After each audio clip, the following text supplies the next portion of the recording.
మహాగణాధిపతయే నమః. ఓం గురుభ్యో నమః. ఓం శ్రీమాత్రే నమః.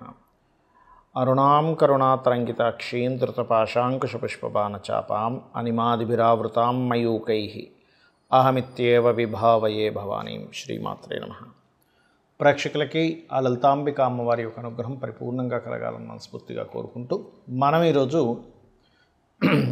చేస్తున్నటువంటి ఈ కుజ మార్పు వల్ల ఎటువంటి ఫలితాలు ద్వాదశ లగ్నాల వారికి లేదా ద్వాదశ రాసుల వారికి జరుగుతాయనే విషయం మనం తెలుసుకుందాం.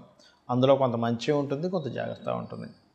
ఈ కుజుడు కరెక్ట్గా ఈ యొక్క జూలై 28వ తేదీ నుంచి 45 నుంచి 50 రోజుల పాటు కన్యా రాశిలో ఉంటాడు. కాబట్టి ఈ రాశిలో కుజుడు యొక్క సంచారం అది అతనికి శత్రు రాశి.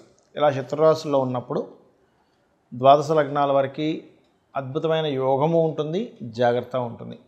అయితే ఈ విషయాలు చెప్తుంది నేనైనప్పటికీ కూడా చెప్పిస్తుంది సాక్షాత్ లలిత అమ్మవారిగా భావిస్తూ ఒక్కొక్క లగ్నం గురించి మనం తెలుసుకుందాం. కర్కాటక లగ్నము, కర్కాటక రాశి. కర్కాటకం వారి కనుక చూసుకున్నట్లయితే మీకు కుజుడు 2వ స్థానం నుంచి 3లోకి ఎంటర్ అయ్యాడు. 2లో ఉన్నంతకాలము కర్కాటకం వారికి ధన సంబంధించిన విషయంలో ఏదో ఒక స్ట్రెస్ అనేటువంటిది ఉంటూ ఉండేది. మరి ఇప్పుడు 3లోకి వెళ్ళిపోయాడు కదా అంటే ఫైనాన్స్ విషయాల్లో కొంత రిలీఫ్ అనేటువంటిది ఇస్తాడు ఇక్కడ. అయితే జూలై 28వ తేదీ నుంచి ఎప్పుడైతే 3వ స్థానంలో కుజుడు ఉంటున్నాడో 3 అనేటువంటిది పరాక్రమ స్థానము. ధైర్యంగా కొన్ని పనులు చేపట్టి మిమ్మల్ని మీరు నిరూపించుకుంటారు, అందులో ఎటువంటి సందేహం లేదు. మరి 3వ స్థానంలో ఉన్నప్పుడు ఏమవుతుంటుందంటే కొన్నిసార్లు ఈ ధైర్యం కానివ్వండి, మనం వాదన విషయంలో దిగిపోవడం కానివ్వండి, ఇటువంటి అవ్వడం వల్ల అనవసరంగా కొన్ని విషయాల్లో వాదన చేస్తారు, అందులో ఎటువంటి సందేహం లేదు. అలాగే ఇక్కడ దూర ప్రాంతాలకు వెళ్ళడము, తండ్రి గురువుల యొక్క సహకారం లభించడము. ఎందుకంటే ఇక్కడ చూసుకున్నట్లయితే మనకి 3వ స్థానము 9వ స్థానము 2 పాపగ్రహాలు ఉంటున్నాయి. ఎప్పుడైతే కుజుడు 3లో ఉంటూ 9లో శని ఉంటాడో వక్రించి, ఇది ప్రధానంగా కొన్నిసార్లు మీ యొక్క సిబ్లింగ్స్కి మరియు తండ్రి గారికి తెలియని చిన్న ఘర్షణ యోగాలు జరగనున్నాయి. కాకపోతే హయ్యర్ ఎడ్యుకేషన్ రిలేటెడ్ విషయంలో అనుకూలత ఏర్పడుతుంటుంది. కానీ 9లో శని వక్రించి ఉన్నందుకు మీకు కొంత లాంగ్ జర్నీ చేసేటప్పుడు కానివ్వండి, హైయర్ ఎడ్యుకేషన్ రిలేటెడ్ సంబంధించిన విషయాల్లో కానివ్వండి, కొంతవరకు స్ట్రెస్ అనేటువంటిది ఇస్తూ ఉంటుంది ఈ యొక్క గ్రహస్థితి. ఇక మీరు నిత్యము చేయవలసినటువంటి దేవతారాధన ఏమిటి అని చెప్పి చూసుకున్నట్లయితే మీకు దగ్గరలో ఏదైనా ఆంజనేయ స్వామి ఆలయం కానీ, సుబ్రహ్మణ్యేశ్వర స్వామి ఆలయం కానీ, లేనట్లయితే రావి చెట్టు చుట్టూ మనకి సర్ప ప్రతిష్ఠ చేసినవి ఉంటాయి. వాటికి మీరు పసుపు కుంకుమ గంధం కలిపిన నీటిని వేస్తూ అభిషేకం చేస్తూ దాని చుట్టూ ప్రదక్షిణం చేయండి. రెండవది నిత్యము కూడా హనుమాన్ ఆలయము లేదా స్కంద ఆలయానికి రెగ్యులర్గా 1 నిమిషమైనా అక్కడికి వెళ్ళి ప్రదక్షిణం చేసుకుని కూర్చొని రావడం ప్రాక్టీస్ చేయండి.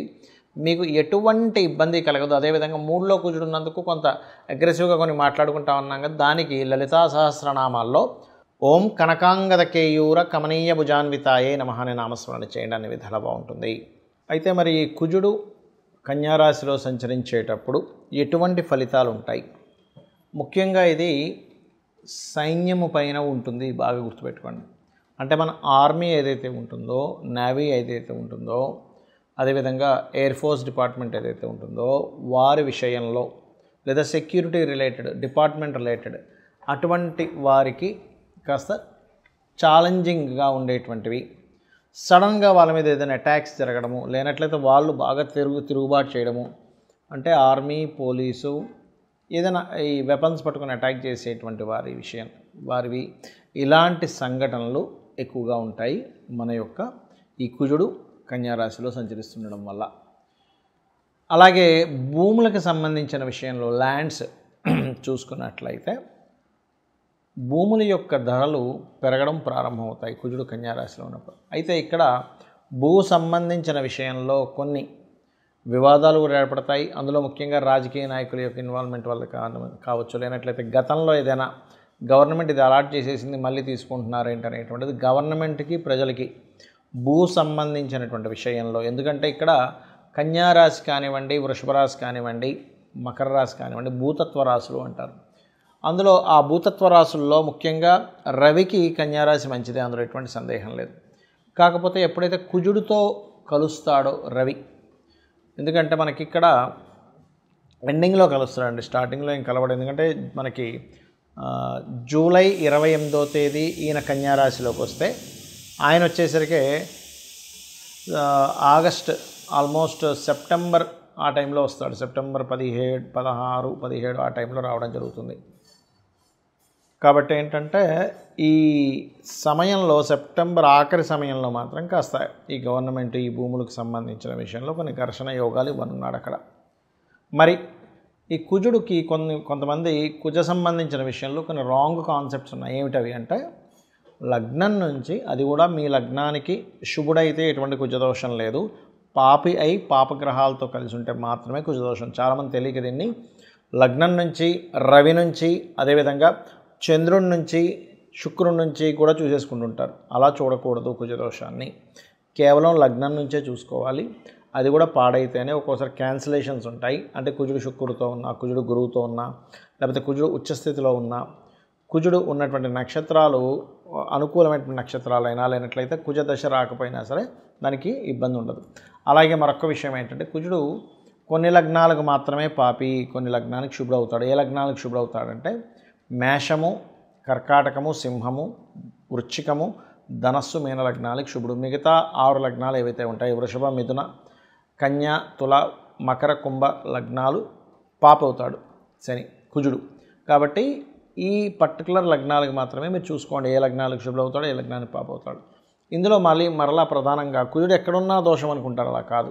లగ్నంలో ఉన్నాడు, మంచివాడైతే మంచి స్ట్రాంగ్ బాడీ ఇస్తాడు, చెడ్డవాడైతే రక్తహీనత. 2వ స్థానంలో ఉన్నాడు కుజుడు. మంచివాడు అనుకోండి, మీ లగ్నానికి శుభుడు బాగున్నాడు అనుకోండి, భూమి మూలంగా ధనయోగాన్ని ఇస్తాడు. బాగోపోతే భూమి మూలంగానే ధనహీనత, కుటుంబ సభ్యుల్లో గొడవలు ఇస్తూ ఉంటాడు. 3వ స్థానంలో ఉన్నాడు, పరాక్రమ యోగం బాగుంటే, బాగోపోతే మీరు ఏం మాట్లాడినా గొడవలు అవుతూ ఉంటాయి. 4వ స్థానంలో బాగుంటే భూములు అద్భుతంగా సంపాదిస్తారు, కానీ బాగోపోతే భూములు పోగొట్టుకోవడం జరుగుతూ ఉంటుంది, భూములు ఎవరైనా కబ్జా చేయడం జరుగుతుంటుంది. అంటే ఇక్కడ ఏంటి, కుజుడు బాగున్నాడా బాగోలేడా, పాపి శుభుడు ఒక ఎత్తు అయితే బాగున్నాడా బాగోలేడా అనేటువంటి దాన్ని చూసుకోవాలి.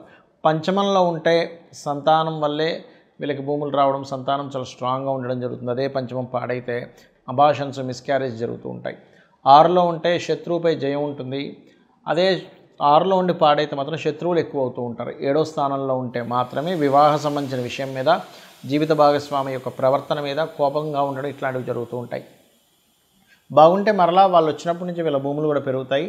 అష్టమంలో కనుక కుజుడుంటే అది పాడైతే యాక్సిడెంట్స్, పాడవకపోతే తాతగారు ఆస్తి రావడం జరుగుతుంది. 9వ స్థానంలో కనుక మీకు కుజుడు ఉన్నట్లయితే, ఇక్కడ 9వ స్థానం అనేటువంటి తండ్రి స్థానం కాబట్టి ఏదైనా అంటే తండ్రి ద్వారా బాగుంటే తండ్రి ద్వారా ధనము, తండ్రి యొక్క శక్తి మీరు పొందుతారు. అంటే తండ్రే మీకు సపోర్ట్ అవుతారు. లేనట్లయితే తండ్రితో గొడవలు ఉంటాయి. అదేవిధంగా లక్ష్మీ నరసింహస్వామి ఆరాధన ఇలాంటివి చేయడం వల్ల కూడా బాగుంటుంది 9లో కుజుడు ఉన్నప్పుడు. 10వ స్థానంలో కుజుంటే లీడర్ అవుతారు బాగుంటే కనుక. బాగోపోతే కనుక అదే కంపెనీలో, అదే జాబ్లో వాళ్ళకి ఇబ్బందులు వస్తూ ఉంటాయి. 11లో ఉంటే రియల్ ఎస్టేట్, భూములు, మిషనరీస్ వల్ల లాభాలు ఉంటాయి. బాగోపోతే వాటికి రావాల్సిన లాభాలు ఆగిపోతూ ఉంటాయి. ఇప్పుడు 12వ స్థానంలో కుజుడు ఉంటాయి, వివాహ జీవితం తర్వాత గొడవలు ఉంటూ ఉంటాయి. అలాగే ఇన్వెస్ట్మెంట్ చేసేటప్పుడు కాస్త చూసుకొని చేయాలి. బాగుంటే భూమి మీద ఇన్వెస్ట్మెంట్ చేయడం వల్ల కోట్లకు కలిసి వస్తుంది, బాగోపోతే ఆ ఇన్వెస్ట్మెంట్ స్ట్రక్ అవుతాయి. కాబట్టి ఇక్కడ ఏంటి మీరు చూసుకోవాల్సింది, అసలు మీ లగ్నానికి కుజుడు శుభుడా కాదా, పాయింట్ నెంబర్ 1. శుభుడైతే బాగున్నాడా లేదా, పాయింట్ నెంబర్ 2. పాప అయితే ఎలా ఉన్నాడు, ఇవి చూసుకుంటూ కుజదోషం పోవాలి మీకు అంటే కనుక ఆంజనేయ స్వామి ఆరాధన, సుబ్రహ్మణ్యేశ్వర స్వామి ఆరాధన, కుజగ్రహానికి జపం చేయడము, గోవు క్యారెట్స్ కానీ బీట్రూట్స్ కానీ తినిపించడము, కుజగ్రహంతో పాటు శని రాహు గ్రహాల దగ్గర కూడా దీపారాధన చేసినట్లయితే అన్ని విధాలా మీకు బాగుంటుంది.